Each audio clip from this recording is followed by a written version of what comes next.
Assalamualaikum warahmatullahi wabarakatuh. Kami dari kelompok 2. Di sini kami akan memaparkan materi tentang dinamika pelaksanaan demokrasi Pancasila di Indonesia. Berikut materinya. Yang pertama, pada hakikatnya rumusan demokrasi Pancasila tercantum dalam sila keempat Pancasila, yaitu kerakyatan yang dipimpin oleh hikmat kebijaksanaan dalam permusyawaratan perwakilan.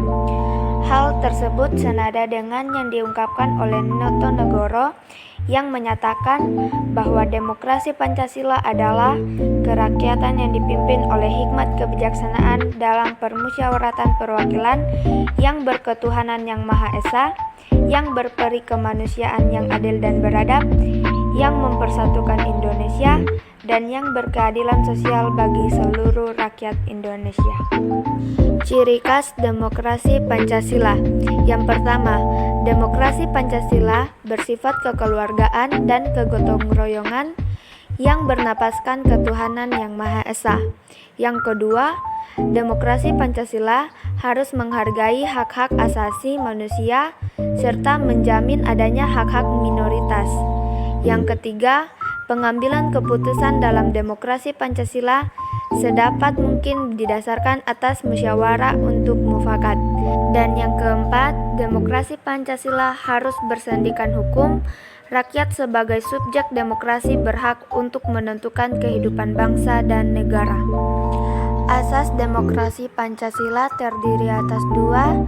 Yang pertama, asas kerakyatan, yaitu asas kesadaran akan cinta kepada rakyat, menunggal dengan nasib dan cita-cita rakyat, serta berjiwa kerakyatan atau menghayati kesadaran senasib dan secita-cita dengan rakyat. Yang kedua, asas musyawarah untuk mufakat, yaitu asas yang memerhatikan aspirasi dan kehendak seluruh rakyat yang jumlahnya banyak dan melalui forum permusyawaratan dalam rangka pembahasan untuk menyatukan pendapat bersama serta mencapai kesepakatan bersama yang dijiwai oleh kasih sayang serta pengorbanan demi tercapainya kebahagiaan bersama. Adapun prinsip demokrasi Pancasila yaitu yang pertama, pemerintahan berdasarkan hukum, yang kedua, perlindungan terhadap hak-hak asasi manusia, yang ketiga, pengambilan keputusan atas dasar musyawarah, yang keempat, peradilan yang merdeka, dan yang terakhir, adanya partai politik dan organisasi sosial politik. Nah, di sini Ahmad Sanusi mengutarakan 10 pilar demokrasi konstitusional Indonesia menurut Pancasila dan Undang-Undang Dasar Negara Republik Indonesia tahun 1945. Yang pertama, demokrasi yang berketuhanan yang Maha Esa. Seluk-beluk sistem serta perilaku dalam menyelenggarakan kenegaraan Republik Indonesia harus taat asas, konsisten, atau sesuai dengan nilai-nilai dan kaidah-kaidah dasar ketuhanan yang Maha Esa. Yang kedua, demokrasi dengan kecerdasan.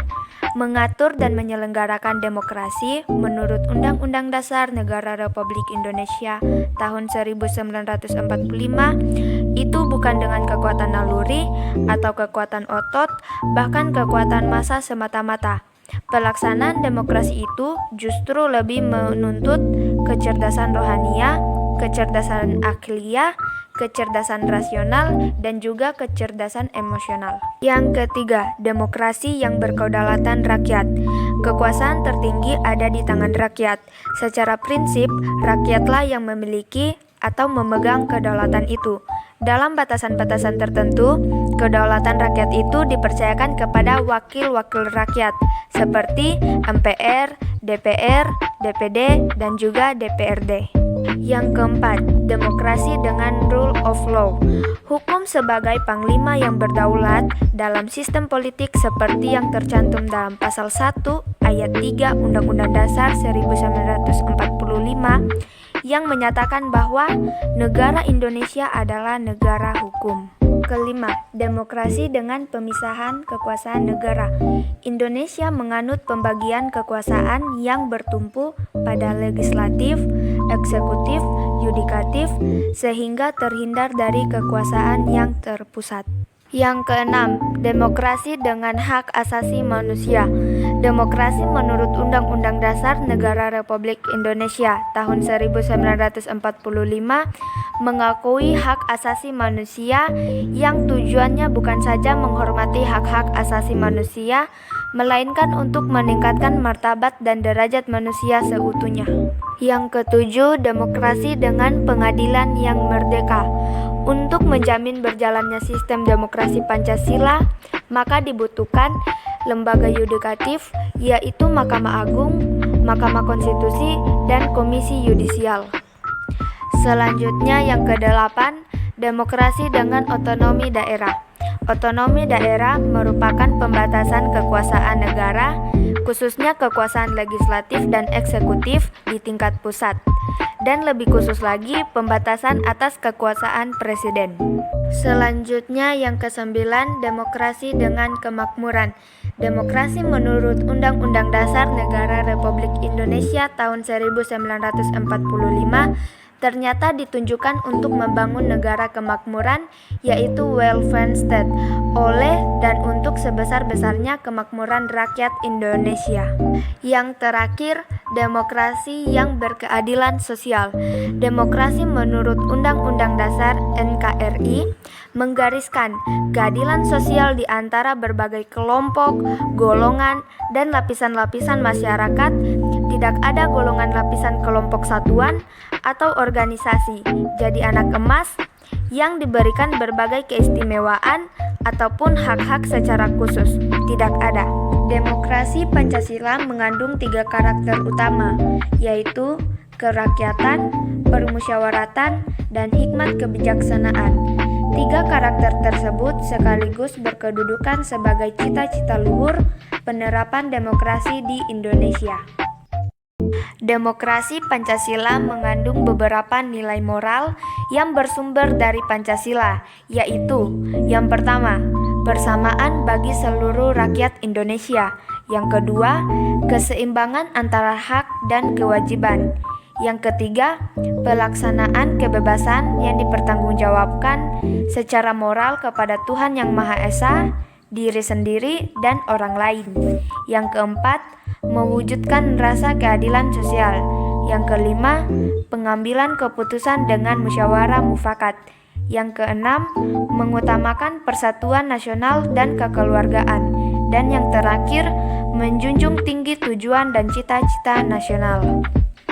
Nah, di sini Afan Ghaffar merumuskan beberapa indikator tersebut, antara lain akuntabilitas, rotasi kekuasaan, rekrutmen politik yang terbuka, pemilihan umum, dan pemenuhan hak-hak dasar.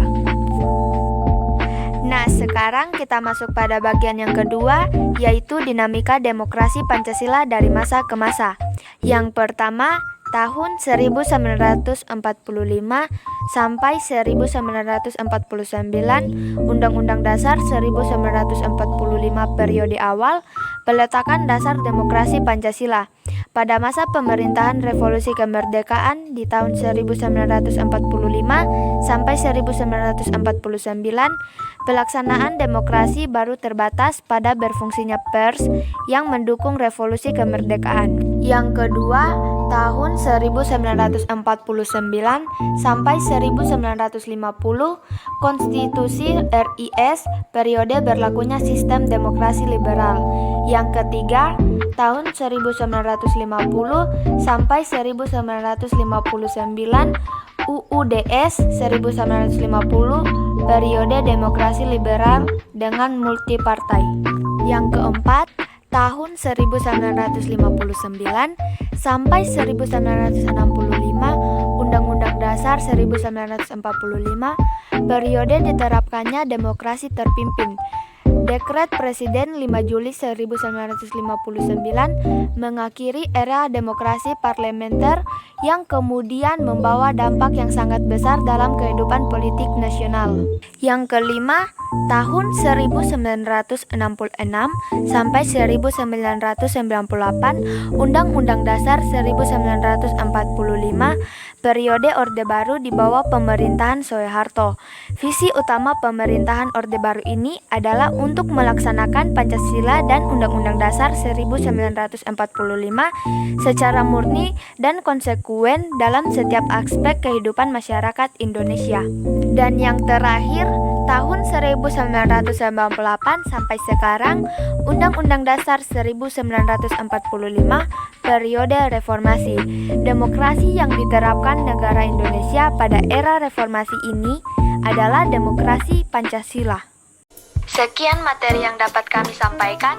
Semoga dari materi ini kita sama-sama dapat belajar mengenai dinamika pelaksanaan demokrasi Pancasila di Indonesia.